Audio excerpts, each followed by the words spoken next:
Hey everybody, Nick here, and today I got a review for you of this little guy right here. This is the TuyaKnife StreetLegal. Very interesting piece, but before we go any further, thanks Tuya. Well, not necessarily to you watching the video, unless you're a Patreon patron, in which case especially thanks. I mean, thanks all of you, but no, thank you TuyaKnife for sending this damn thing along. They reached out to me, said, hey Nick, we've got this new model. It might be interesting to your audience. I said, absolutely. But as always, I told them, and I'll talk about the good, the great, the bad, and the ugly. Might be a gem, might be junk. They did still stand it along, but nonetheless, stand it along. Wow, it's going to be one of those reviews. Enjoy. Nonetheless, we have to assume this is the very best quality controlled one of these guys ever, and I'm doing my best not to let that affect the nature or quality of my review. Next thing, let's do some size comparison. Here it is against the Spyderco. I told you it's going to be one of those reviews. Buckle in. It's going to be great. Here it is against the Ontario Rat number 2. Here it is against your Spyderco Delica. And what we see here is that in terms of sharpened blade length, we're actually not all that far off on the Delica and things like that. But in terms of overall blade length, we are a little bit lower. We're also relatively short in the handle, which is a beautiful thing. And then here it is against the Spyderco PM2, which absolutely dwarfs this guy. And then here it is actually against one other piece, which just seems, I don't know, comparable. This is the Benchmade knives proper. This is the S9DV in carbon fiber edition. But another one of those sort of more modernized slip joints that's actually disassemblable. But anyways, so there is that. Who is TuyaKnife? You might be asking yourself, Nick, what's that? Well, I'll give some information to you. It is a relatively newer Chinese company. They've actually been around now. I shouldn't be saying that. They've been around for like 2 years now. But they are working with, they've got a great American retailer presence guy. And this is, they've been doing some really cool stuff, right? They've dropped a couple of gems at this point. And this is a collaboration with a designer named Martin Anagon, who I'm sure I just butchered your name. Sorry about that, Martin. But nonetheless, it's an interesting piece. And apparently has been highly anticipated and is really designed for the European market, where it's kind of be best. So anyways, let's go on ahead and do that and jump into the good, the great, the bad, and the ugly of your TuyaKnife StreetLegal. So on the great side, or I'm sorry, on the good side, wow. Just watch me melt. To be fair, it's hot out. On the good side, to start with, this actually does include a pouch, right? With TuyaKnife and everything on there. But it's a little leather pouch into which you can tuck the knife here. And then once you've tucked the knife into the pouch, you can tuck the pouch into the pocket. And then it is very secure in there. Not only does this mean that, you know, the stuff in your pocket's not going to be attacking your knife, but the knife ain't going to be attacking the stuff in your pocket. And it's going to be accessible sort of at the upper corner of your pocket there and relatively subtle. And that's a nice thing. And it has a reasonably nice clip. And it works as well as any of these little clippy pouches work. And it could actually, by the way, work for other knives in your life too. I imagine the prop is going to fit in here.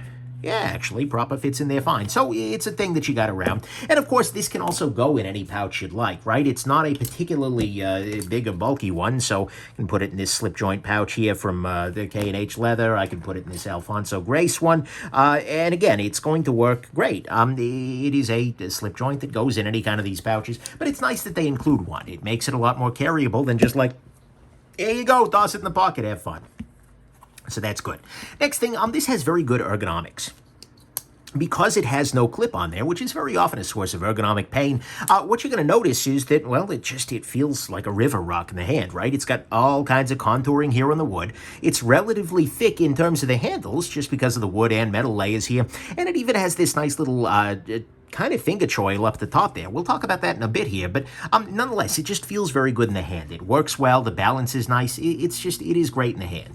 Next thing, I love the wood on this guy. It's apparently an iron wood, a desert iron wood on there, but more importantly, wood is just not only just attractive, and this is actually reasonably attractive wood. It's relatively dark, but it looks pretty great, but more importantly, it really increases the lunchroom acceptance factor. What I mean by that is you can take this guy out in the lunchroom to open a bag of salad, and Irma is not going to be diving under the table and calling the police, unlike some of the other knives that you might have in your life. And so as a result, that can be a very nice thing and a very important thing if you're dealing with scared people or dumb laws. Next thing, this has some very nice details. It's clear that the designer and Tuya were really doing their best here. One of those details is this backstrap area, which is very, very clean. Yes, you can tell that there is a difference between the internal part, but given it's still very, very smooth here. I can rub, there are a couple of places where I can maybe feel the edge of the back spacer here versus otherwise, but it looks great. It's very nicely polished, and it does have a nice polish to it. I mean, you can see the jackass in a Batman mask right back here. That's a beautiful thing, right? I appreciate that very much. It also has a relatively clean front of the blade, too. They've done a nice job making that look good while the knife is closed. And if we look inside the liners here, and I'm going to see if I can give you a little light on the subject to show it off, but if we look inside the liners, what you're going to see is that that is jeweled. They have taken the time to turn little jeweling patterns in there, and not jeweled in the sense that they're diamonds and rubies and stuff, but they've added little tiny kind of rosettes in there with probably with a drill press and some kind of abrasive, right? It looks good, and it just adds a little tiny bit of visual intrigue when the knife is open. It makes it seem a little bit more interesting than just like metal on the inside there, and that's great. They didn't need to do it, but by God they did, and as a result the knife looks better for it. So that's great. The details are definitely here. It is also a fine little price, right? We're looking at a M390 blade here, and as well as the slip, as well as some wood here, and some above and beyond details for $150. I feel pretty okay with that price, right? It's absolutely not the cheapest thing ever, but at the same time, you know what? They've not really cut corners here, so I'm pretty decent. You know, I'm pretty happy with the price. It's absolutely fine. Next thing, it is a fully ambidextrous knife. There is no handedness to it at all because, well, it's a symmetrical piece, right? And then this pouch can carry just as well on left as right. That doesn't matter at all. And so as a result, the knife is going to be just as good for a lefty as it is for a righty. And it's frankly a two-handy knife anyway, so you're going to need both. That's good. Next thing, this guy is relatively lightweight. Actually, I should measure the blade just so you can see that, because that is legally important. But nonetheless, we're coming in just over 2.5 inches worth of blade here. But when we throw it on the scale, what we're going to find is that this guy comes in at about 2 ounces for the knife itself. And if I throw the knife into its little pouch, which isn't, you know, necessarily super fair, although weight in the hand and weight in the pocket, we're still coming in at 2.75 ounces. And what we're seeing here is this is right around, well, it's below 1 ounce an inch bare, and with the pouch it's just a little bit over, and that's still pretty damn light, right? I appreciate that. This is not a super heavy, super dense, oh my god, slip joint. That's pretty good. Next thing, the blade on this guy is nice. It is M390, which is absolutely one of your top-of-the-line blade steels out there, and it has a nice hand hollow grind. They're saying hand on the website. I obviously didn't see him grind it, but it is absolutely a hollow grind, and I could totally buy that this is a hand-ground knife. It has a nice thin edge, especially out here. We'll talk a little bit about this area down here later on.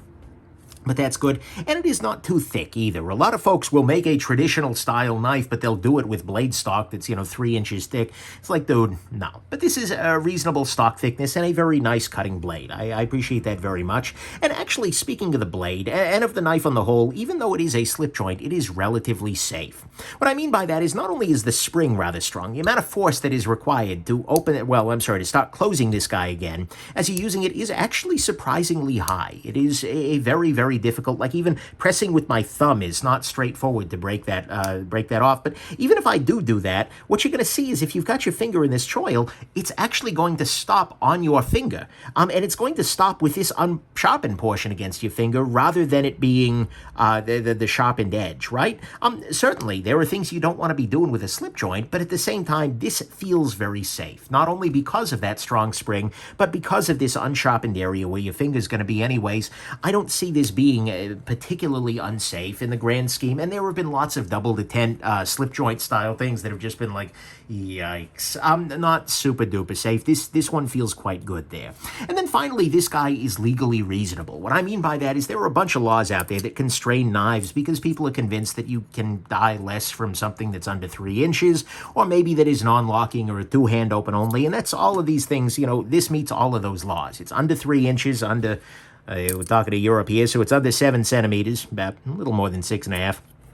So that's a beautiful thing. It is a non-locking knife, so that makes this legal in those places. By the way, it also has a half stop, meaning it stops here. So even if somehow you manage to get it to the point where it gets this far closed as you're cutting with it, it will stop here and require additional force to continue closing onto your hands. And it is a two-hand only open knife. There is not really a way to effectively open this with one hand that I have discovered, and that's legally speaking a beautiful thing in some areas. And so legally, this is going to be great for a bunch of folks, and to me, all of that is the good, is that it's legally reasonable, it's under 3 inches, it's got a safe blade to it, well, safe overall kind of construction with a strong spring in that little finger choil area.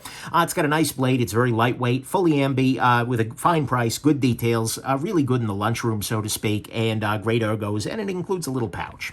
On the great side to me is actually the construction of this guy. Not only is it made well in terms of they've just done nice things with it generally, but this is a double detent slip joint that I didn't believe was one at first. first. In practice, like in retrospect, when I sat down to do the disassembly, I should have realized it instantly because, well, it feels a little bit different than a conventional slip joint does. There's, it doesn't boing into any position. It's just like stop, stop, stop.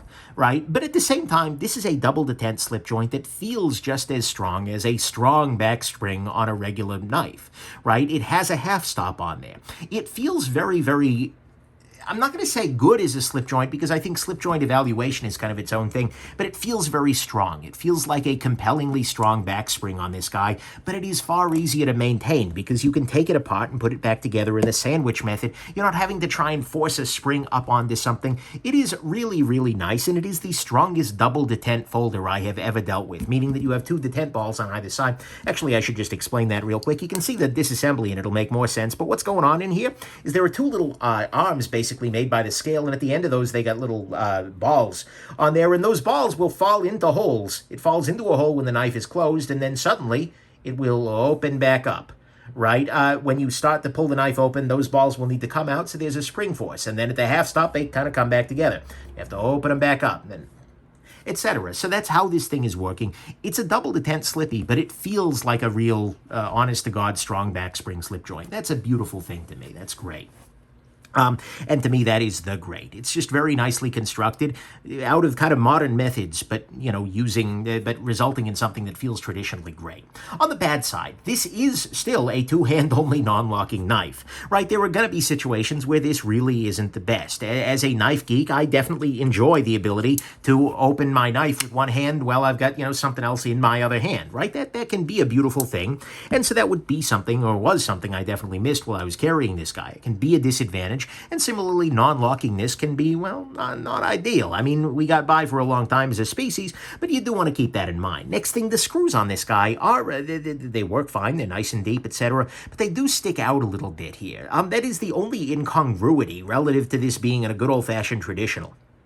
Right, these screws do kind of stick up, and you definitely do feel them, not in like any kind of ergonomic problem way, but they definitely do stick up a little bit. I'm nitpicking here, but it's a nit that I think can be picked. Maybe a flatter screw might do a little bit better, or maybe keeping the scales a little thicker around that area. Either way, they definitely do stick out a little bit. Next thing, the blade grind on this is very gradual. What I mean by that is it reaches its full thinness of the grind only around here.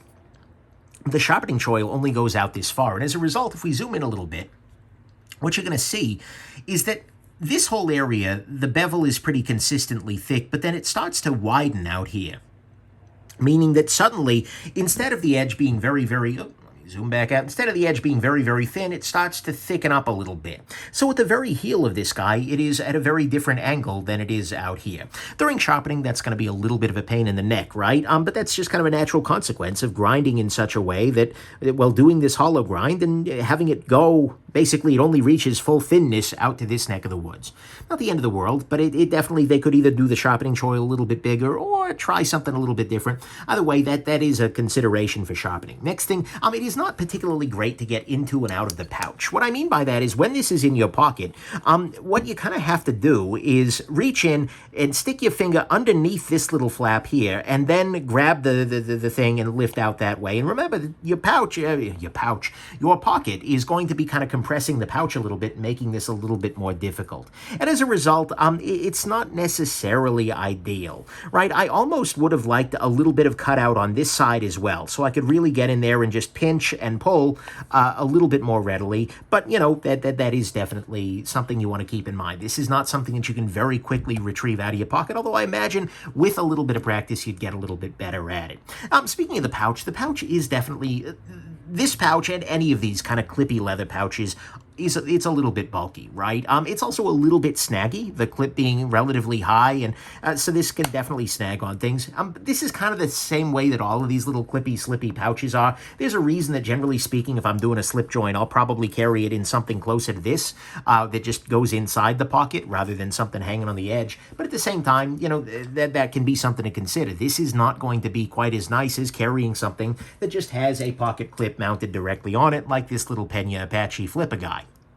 So you do want to keep that in mind. And then finally, on the bad side, I have this under bad, but I also acknowledge that this is probably because I'm used to more conventional slip joints, right? But this is very different than a conventional slip joint in both the mechanism, being the double detent sort of thing, but also in the method of it. What I mean by that is, as I am pulling, there is nothing happening. There is no movement, no movement, no movement, no movement until bam, suddenly it lets go, and then it just moves. And similarly, when I get here, as I'm kind of pulling, I'm more and more pressure, nothing, and then bam, then it moves. And then similarly, as I'm closing, I can press, nothing, bam, suddenly it's moving.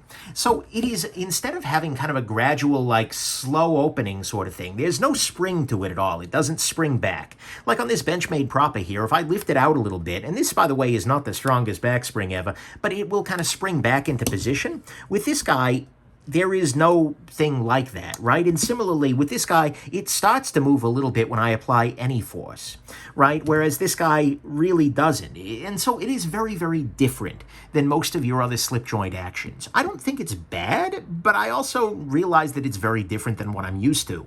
And I think I would get used to it, but it feels a little bit in the sense of I don't quite have a strong, after carrying this, and given I only carried this for a few days, but after carrying this, I don't have a strong feeling of like, wow, I totally get how this works. Like I said, I imagine you get very good at it over time, but it is a very different experience. And so if you are a traditional dyed-in-the-wool, I want my slip joints to act and feel in a different way, this may not be satisfying, or maybe it would be intriguing. I don't know. But either way, it's definitely different. So to me, all of that is the bad, is that the strength of the spring releases pretty suddenly rather than gradually. The pouch is a little bulky. It's not necessarily super easy to get into and out of that pouch. The blade grind is very gradual, leading to a wider area at the base of the blade. The screws do stick out some, and it is a two-hand only non-locking knife, which isn't going to work in all situations.